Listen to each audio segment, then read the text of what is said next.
Hello everyone. In this video, I will show you how to fix Crimson Desert not launching on Steam. First, open Steam and go to your library. Find Crimson Desert, right-click on it, and select Properties. Go to Installed Files. Then click on Verify Integrity of Game Files. Steam will check for missing or broken files and fix them automatically. This is the most common fix, so wait until the process is complete and then try launching the game again.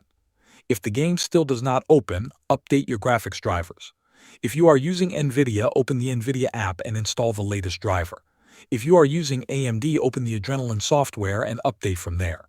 Next, disable overlays and antivirus. Turn off the Steam overlay by going into Steam settings, then in-game and disabling it. Also, disable the Discord overlay if you have it enabled. If you are using any third-party antivirus, temporarily turn it off and test the game.